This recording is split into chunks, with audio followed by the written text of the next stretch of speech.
All right, ladies and gentlemen, welcome back to the Brandon Coin YouTube channel. I figured I'd give everybody an update because this might be affecting other people, especially if you've bought cheaper RAM. So I had a couple of my systems that have been acting wonky, finicky, having issues, and they all come back to this RAM right here. So this is the T-Force, specifically the T-Create RAM. So I have two 32 gig DIMMs in here. Anyway, this computer was acting a little weird. It would randomly cut off some kind of thing, you know, at random times. I figured, you know what, maybe it has something to do with like Windows Update, something like that. And then all of a sudden it went down the other day, and then I go and cut it back on, and it would not come back on. It would just power up and then boot loop and boot loop and boot loop. And I'm like, what the heck is going on? So I pulled it over here, set it on the test bench because I'm like, I have no idea what's going on.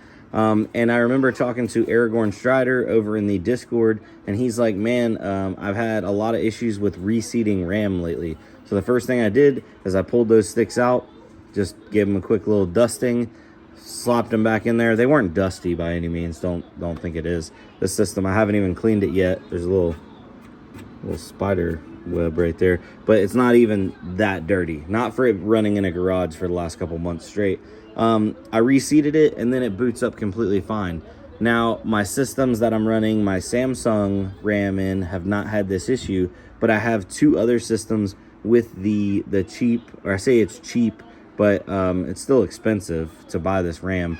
I'll go show you those here in a second. And they had the same issue, but I didn't reseat the RAM on those. I just pulled the RAM out and I swapped it to some Samsung RAM. Well, I'm low on RAM at the moment, waiting for more to come in, so I don't have enough Samsung RAM to go around. So I am going to go back and put the T-Force T-Create back in there and see if that fixes the issue.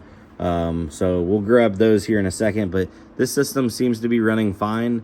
I'll go ahead and set it up and get it ready on wireless Wi-Fi. That way I can put it into the house and start, you know, creating a little bit of extra heat in the house. But yeah, let me go grab my mouse and keyboard, and then I'll show you guys how I set these up for inside wintertime mode. All right, guys, so I put a little Wi-Fi dongle in for Wi-Fi. Yeah, obviously.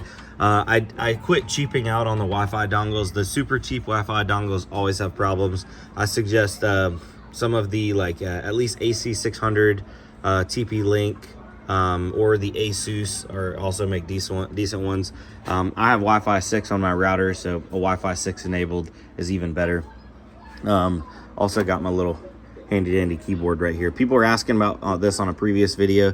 It just works off of a dongle, and it's got a little mouse pad right here, see, and it's got a keypad. These are like 20 bucks. They're super cheap. They don't last a long time. It is a rechargeable battery, but on average, I have like probably 4 of these brand new in the box. I get about a couple months out of them. And some people are like, oh my God, that's horrible. But these things are invaluable when it comes to like moving around and diagnosing stuff. So that's why I keep a few of them on deck, because I love them for like portable use. If anybody has a better option in that price range, somebody did send me one that was like a $200 mini keyboard.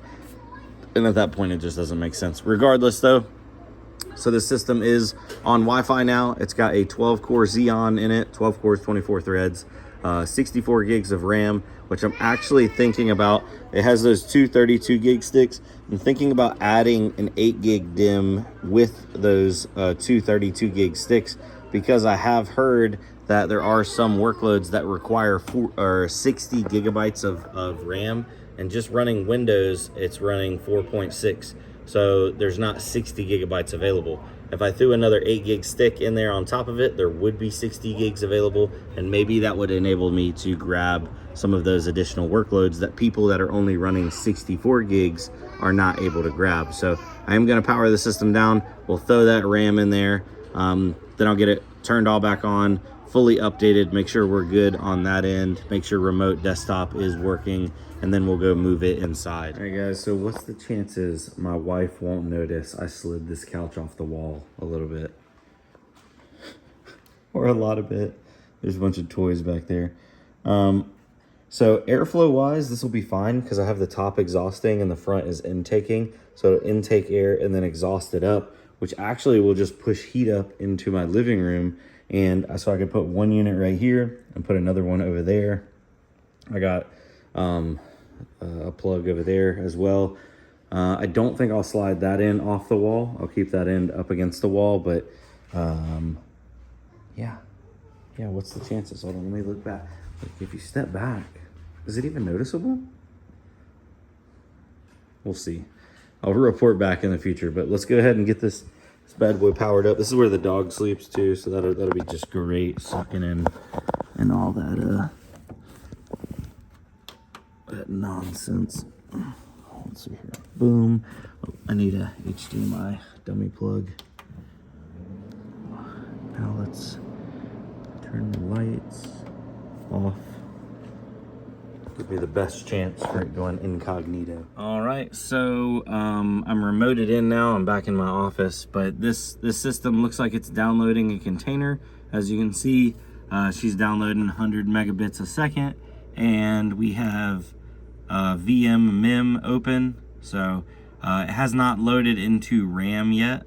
Yeah, we're at 13.2. Looks like it's loading into RAM. But there's still the glitch where you can't see estimated earnings per rig. You can only see the last 24 hours for your entire farm. So that is unfortunate as of right now. But yeah, I'll let this bad boy do its thing for a little while, and we'll see you on the next one. Thanks for coming out. Adios. Bye.